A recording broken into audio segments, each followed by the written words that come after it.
Well,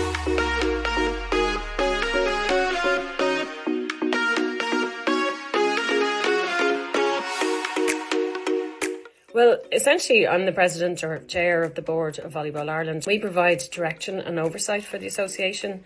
So I set the agenda for the board meetings and chair these meetings where we debate progress on the plans that we have and also debate and discuss the future strategies.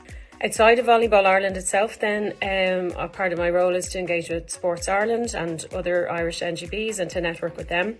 Then outside of Ireland as well, then we have a huge connection now with the CEV and with FIVB and with other countries' federations to work with them to bring help really to develop volleyball in Ireland. It's a voluntary role and I'm working full time in a day job. So being president entails a lot of time working in the evenings on calls or doing emails and documents, reading and writing documents at night.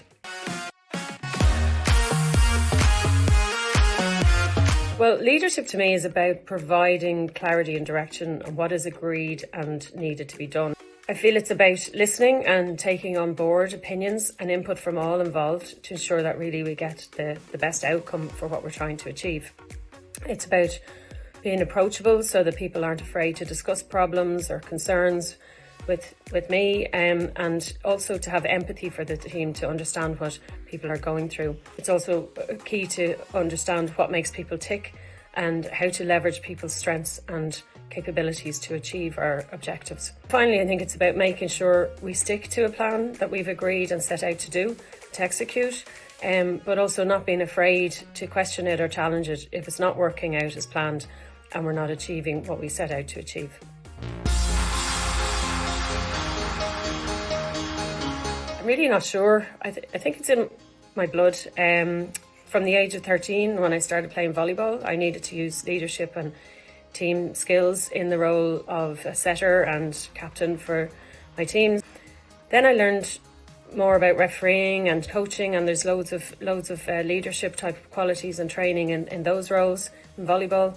After college and in my professional life, my first serious job in London was in management, where they were looking for future leaders, and so they gave me great training and foundations for this type of role. I don't think I ever intentionally said I wanted to be a leader, and it wasn't until recent years when I received kind of encouraging feedback and positive feedback from colleagues and friends and family that made me realise that apparently I am one.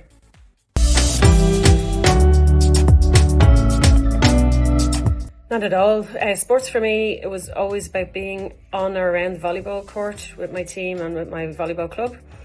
I've been on competition commissions and referees commissions and so on in the past. It really wasn't until I was approached a couple of years ago to go on the board to become vice president that I started thinking about it. I didn't really know what to expect, but I'm really happy I've ended up here. My time as a player is over, unfortunately. But I feel with my volleyball background, knowledge of playing, refereeing, coaching, club administration and my experience outside of volleyball in my work life that I have a lot to offer in this role, and I'm really finding it very fulfilling, way more than I could ever have imagined.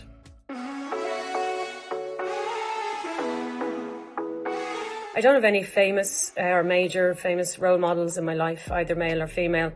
If I put the question slightly differently, would be who has influenced or what female has influenced my life. And for that, I'm sure I just have to answer my mother, who always encouraged and supported me to do what I wanted to do. My main message to young girls and women is that, leadership is not always about the big high profile roles. These are for some people and they're not for all, and it doesn't mean you're not successful if you're not out there and up on a podium talking to 200 people. You can lead in many different ways and many are less overt than others. Do what makes you happy as a young woman, not your teacher or your coach or your parents. Do what makes you happy. Happiness is key to success, and happiness is success. So I'd also recommend that if you're not happy in doing something, whether that's a sport or a subject or a job, don't be afraid to take the risk or the gamble to move and do something different. It's always worth it in the end.